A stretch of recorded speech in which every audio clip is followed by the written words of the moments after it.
Southern Miss officially introduces Blake Anderson as their new head football coach. Let's talk about it next on Locked On Sunbelt.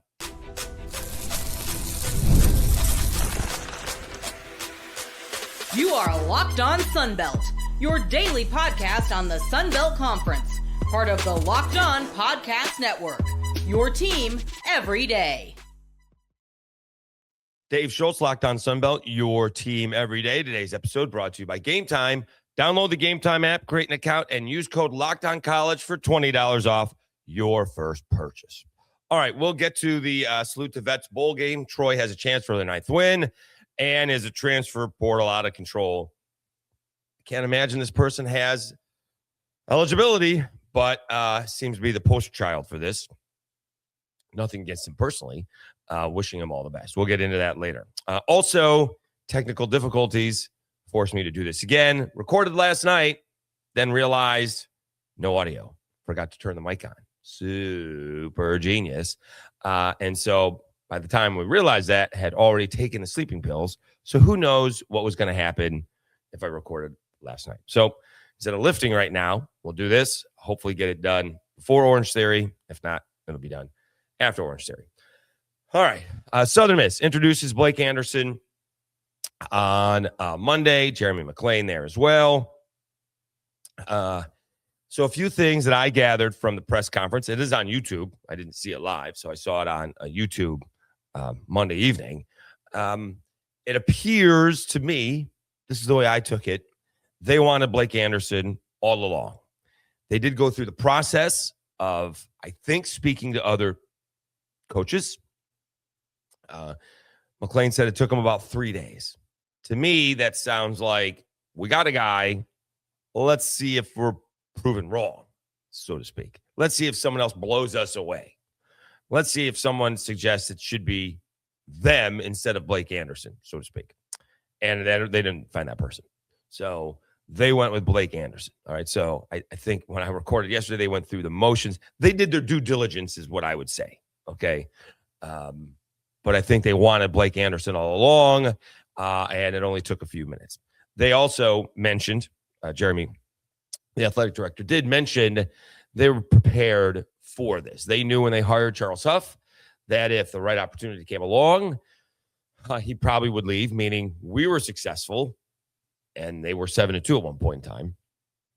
And that if he did get a job, then by the time he got the job, we would be at the end of the process, we being Southern Miss. So we better start the process a little bit sooner than waiting for him to get a job. And then when all the job openings were available, he realized he's probably going to get a shot somewhere. So let's be prepared. And it felt like they were. At the same time, it felt like they wanted Blake Anderson all along. Not sure we got a number of specific candidates who they spoke to, but it says like 3 days seems to be not a very long time when you're searching for a head coach. But it feels like they did go through the process. Nonetheless, they stayed with Blake Anderson. The other interesting note that I picked up is that all of the coaches are coaching the bowl game, which is a week from today against Western Kentucky in the New Orleans Bowl, which is an odd day for that on a Tuesday night. Seems like the Cajuns, all the time they played in it, it's always on a weekend night. Nonetheless, although I think South Alabama played on a weekday as well against Western Kentucky, nonetheless. So I think that's very cool that all the coaches have decided to stay and coach. Now, a few things with that. Obviously, Jeremy McClain's allowing them to do that. Charles Huff is allowing them to do that. So I think that's very cool that they're sticking with the program. Now, some coaches are obviously going with Charles Huff. Some coaches are sticking around. Some coaches are going to need to find work. All right. I'm not exactly who all they are. Although Blake did mention he's got his own strength and conditioning coach, which is at this point in time, one of those odd things that they're the most important person. And I don't know what the rules are. Maybe you can be coached by the coaches, but usually the strength and conditioning coach is the one person who is coaching them from the beginning of the year when they show up for school to whenever spring practice begins. So that could be anywhere from 2.5 months, 6 weeks to 2.5 months, depending on when you start. Sometimes I think Coastal Carolina starts in February or something like that. But usually it starts in the middle of March and it goes, until the end of April. So he's got his strength and conditioning coach. When that'll be announced at that time, whenever that is. And he mentioned, not by name, but he mentioned he's going to have a offensive coordinator who he's very familiar with. Scott Watkins, our buddy from the Sun Herald, deduced that is probably Kyle Cephalo. I appreciate Scott doing the work. He is the wide receivers and quarterbacks coach at Cal, but he has been with Blake Anderson through 3 championships, a couple in the Sun Belt, and then Utah State. So he's very familiar with what's going on. As for the defensive coordinator, they're interviewing for that position. Once it was decided that Blake was getting the job late last week, they've been talking to defensive coordinators. And so they are working through that process. All right. In addition to the coaches coming back, I'm not sure if anybody's opted out of the game. I thought I saw a quote from Braylon Braxton, the quarterback. We're going to finish the job. We're here to finish the job, which is pretty cool because that's not what happened at Marshall last year. They won the Sun Belt Championship, and then they all bailed, and then Marshall didn't have enough players to go play in the bowl game. So I think that's pretty cool for Southern Miss. All right. However, having said that, they're going to need a huge amount of guys in the portal.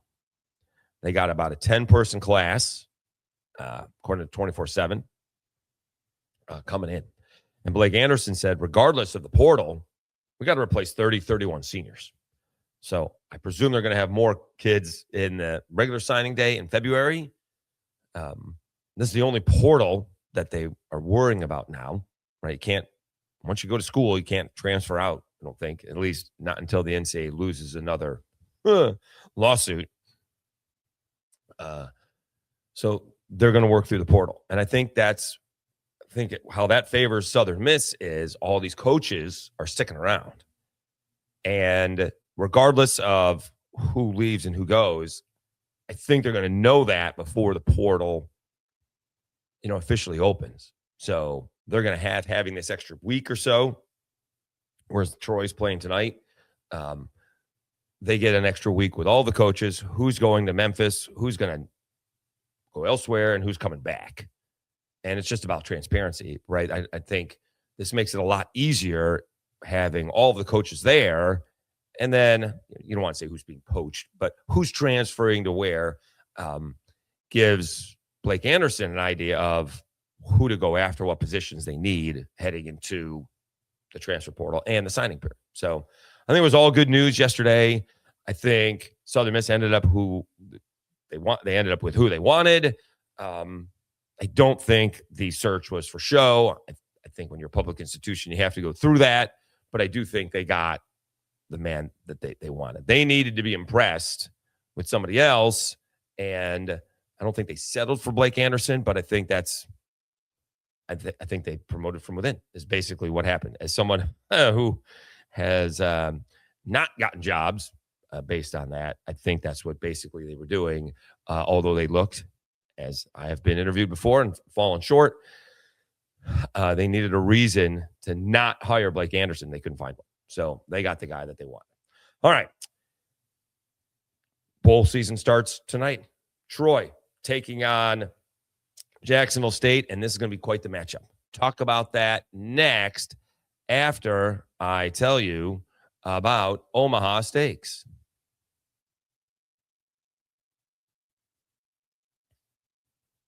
The holidays are here, and whether you're hosting family, planning the perfect gift, or just trying to keep things simple and delicious, Omaha Steaks is making it easier than ever. From effortless holiday entertaining to unforgettable gifts, Omaha Steaks delivers the world's best steak experience straight to your door. And what makes it even better, with Omaha Steaks, you know exactly what you're gifting. USDA certified tender steaks, premium proteins, gourmet sides, decadent desserts that make everyone feel appreciated. I love how easy it is to give the gift. Shows up frozen, packed beautifully, ready to cook.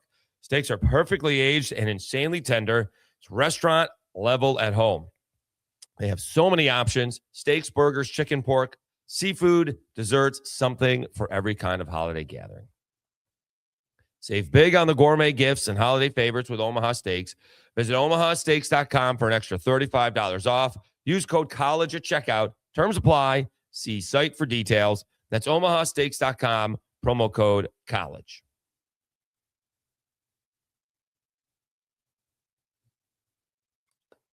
All right, Dave Schultz, Locked On Sunbelt, your teams every day.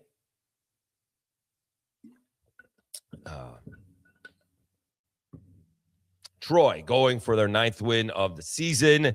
We've talked about them a little bit in yesterday's episode. And now they're taking on Jacksonville State. This is a tall task for Troy. Okay. I did not realize some of these statistics for Troy. They are dead last in the Sun Belt in offense, about 315 yards per game. That is 14th out of 14. All right. Guess who's first in Conference USA? That's Jacksonville State. They bring in about 419 yards a ball game. However, interestingly enough,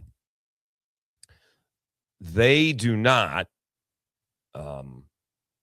score that much. If we do it the other way, all right?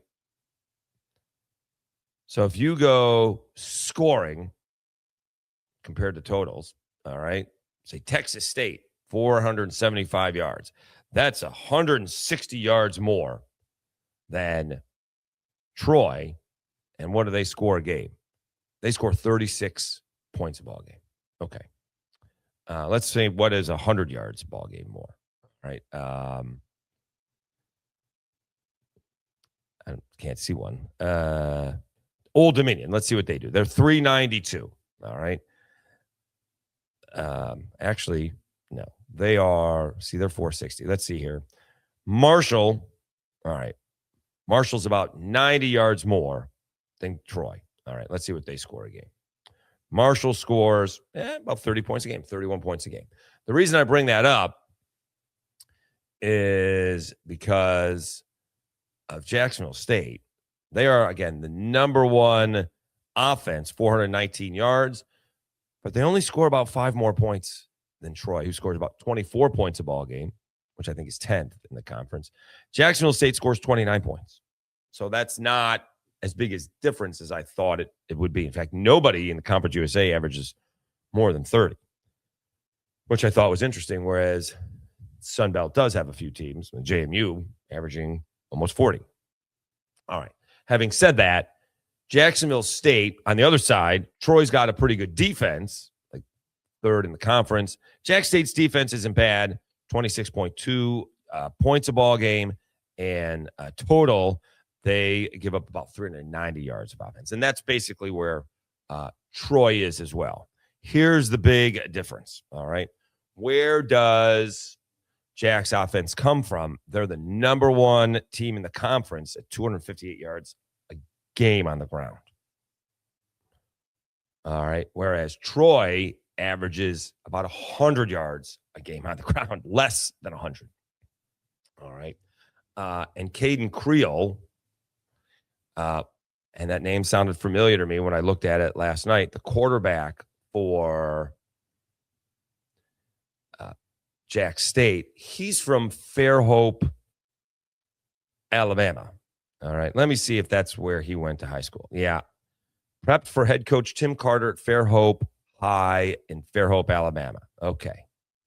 That could sound familiar to people because that's where one Riley Leonard went to high school. All right. That's where that took place. Okay. But I feel like he's got a brother that played somewhere because he's a redshirt freshman, and I would have seen him play. And I've been in Mobile since 2023. So that's the 2022 season. So there you go. Prep for head coach Tim Carter, Fairhope High. As a senior, 2022, racked up 3,000 yards. Pretty good. Okay. So maybe it is Caden Creel. There may have been a little transferring in there. But nonetheless, same high school as Riley Leonard.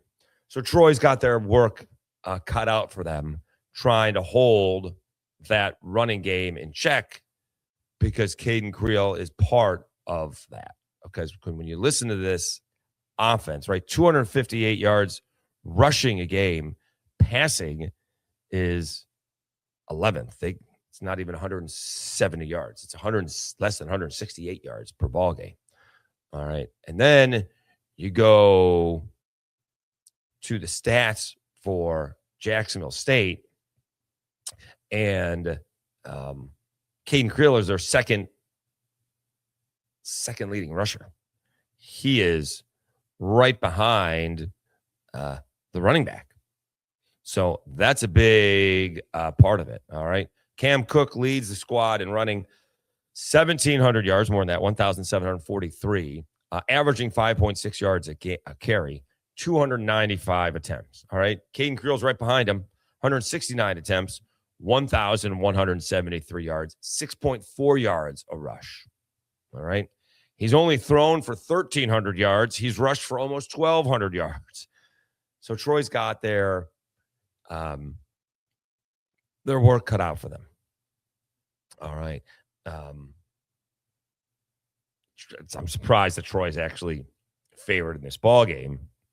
There's not a whole lot of difference on the defense. There's a whole lot of difference on the offense. Troy was favored by 3. It's a 1.5 point favorite. I'm going to be a homer and take Troy, but it's going to be an interesting ball game. I would say, wouldn't appear today, it's going to take a long time. I guess that's a hashtag always a bright side. It is a 9 p.m. Eastern time game.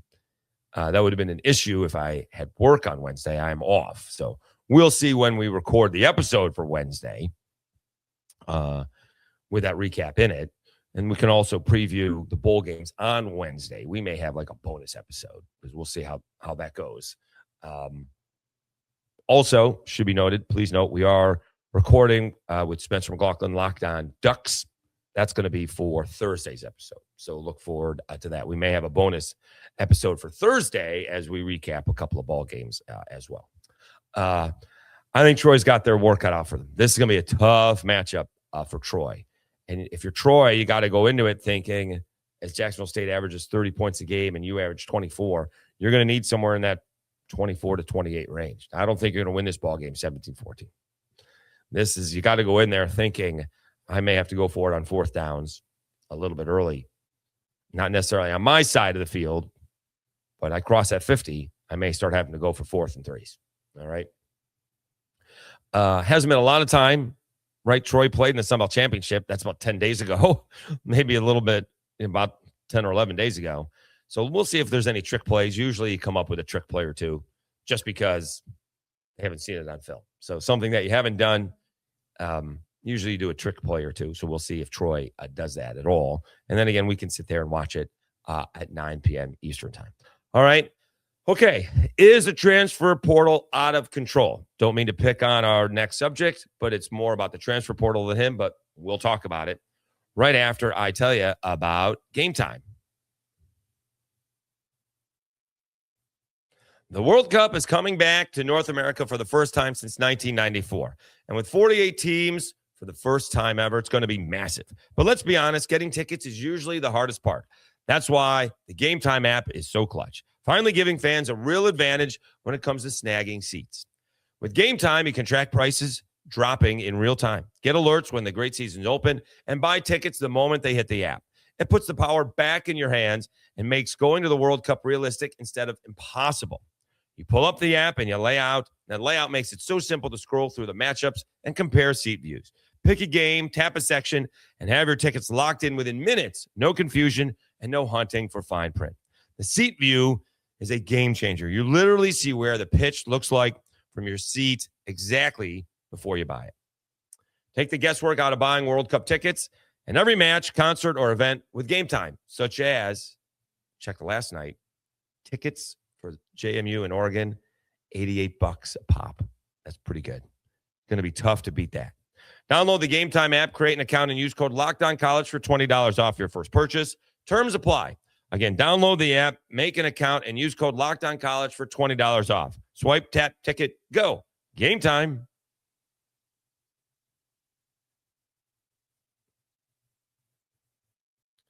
All right, Dave Schultz, Locked On Sunbelt, your team every day.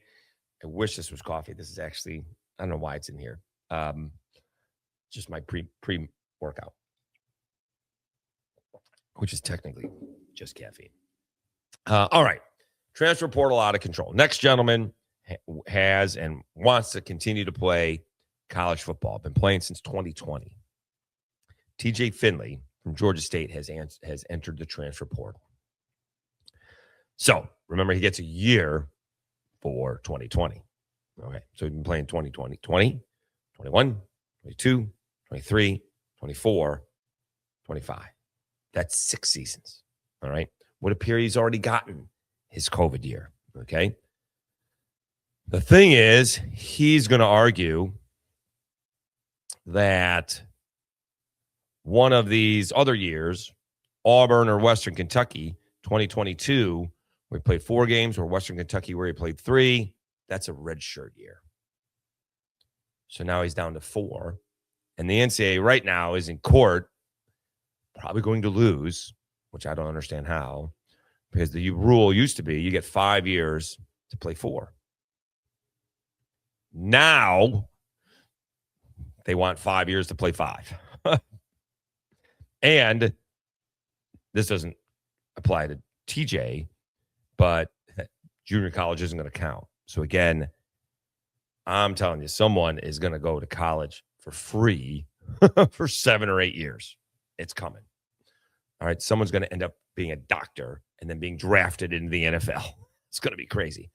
They're going to put their residency on hold. All right. Okay.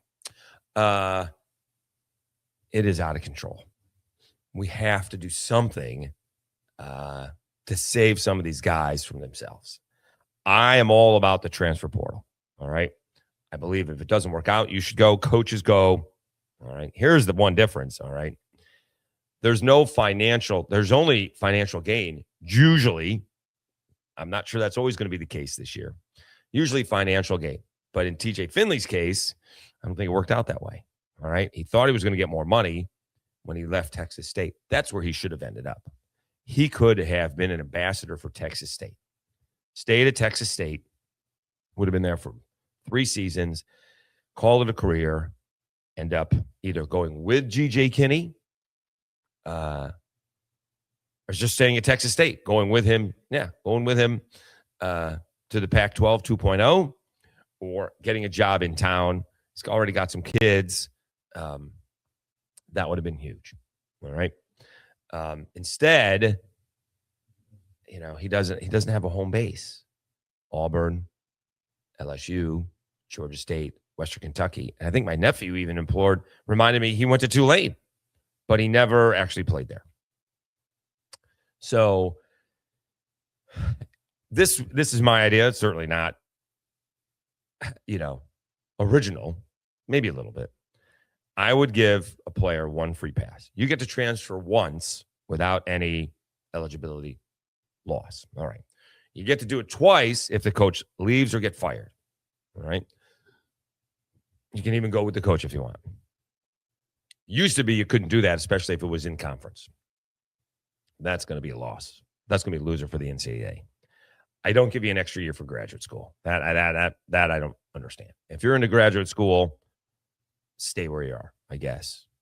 If you want to go to specific graduate school, I guess that's different, but you don't get an extra year of eligibility, which apparently now you do, right? So I'm going to give you 1 free pass. You get a 2nd free pass if the coach leaves. Coach gets fired, all right, which seems to happen more and more often these days. But after that, you lose a year of eligibility. Now, that's going to be tough to hold up. NCAA has awful lawyers. The next case they win will be their first. So you need to come to that agreement with the players because it's never going to pass. All right. Because here's the difference again with the coaches. When the coaches leave, if they do take a job, someone's paying the school back. All right. When we're hearing about all these huge buyouts, not just if you get fired or not only if you get fired, but I'm going to guess LSU had to pay Ole Miss some cash to get Lane Kiffin, or Lane Kiffin paid Ole Miss.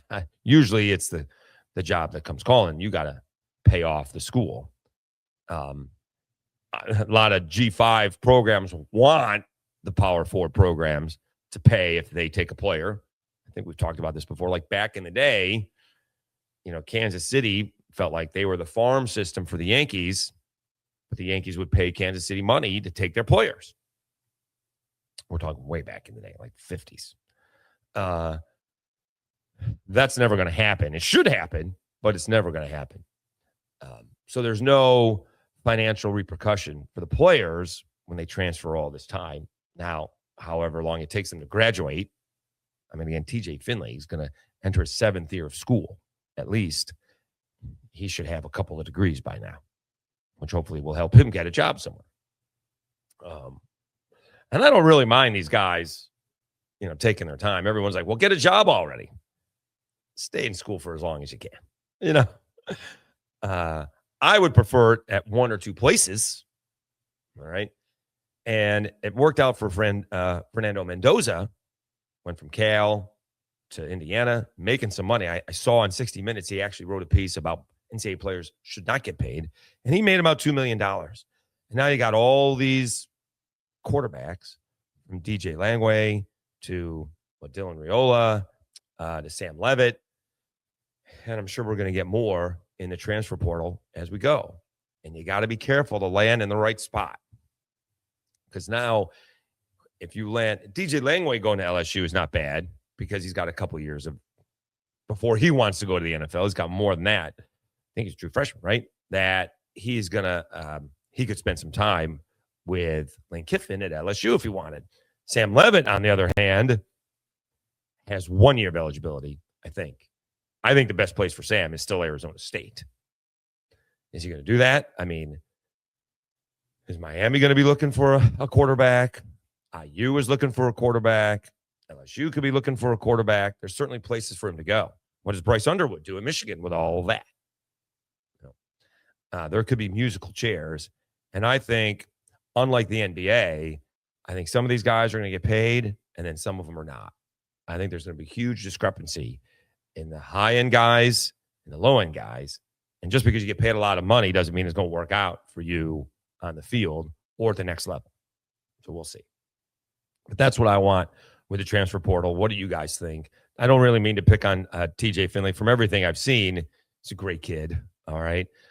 He actually saved, and I remember this, saved Auburn. Auburn was going to lose to Georgia State.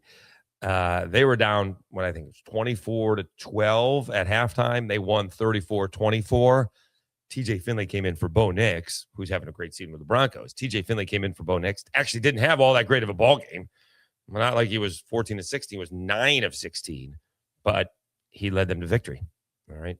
And defense helped out as well, pitching a shutout in the second half. But Finley saved Auburn that day from losing to the Sun Belt's Georgia State. Okay. Thank you so much for tuning in. We're going to post this as quickly as we can. The audio was usually up at 4 a.m. Obviously, that's not going to be the case. We got to get to Orange Theory as well. I do have a few minutes to post. Thanks so much for tuning in. As it turns out, we are over 2,800 subscribers. Appreciate that. Had happened overnight. I did, when I recorded before, called out my nephew, Sam. He is the one of the team managers for the University of Indianapolis basketball team. Go Greyhounds, who I think are on a 4 or 5 game winning streak heading into the holidays. But I'm like, if I need 2,800 subscribers, the Samo's got to hook up his Uncle D, right? I mean, he's got all the players, so that's got to be 12 to 15. You got a handful of coaches. You got the training staff. You got the rest of the managers. Let's go. I mean, that's an easy 20 subscribers, Sam. You got to hook me up. But we did cross the 2,800 plateau overnight. Really do appreciate it. Thanks, guys. Obviously, it's a big week with JMU and Oregon, which, of course, I'm going to be on a plane for. I can't believe that's the case. We'll try to figure out how to go about watching that to wake up Sunday morning and do a recap for you. All right. Nonetheless, and also, by the way, Sunbelt basketball tips off tomorrow. Unbelievable. So we'll be all over that as well. Thank you so much for tuning in. Have a great Tuesday. I got to get to Orange Theory. We'll be back again with another episode on a Wednesday. You've been watching Locked On Sunbelt, your teams every day. Have a great day, everybody. We'll talk to you again soon.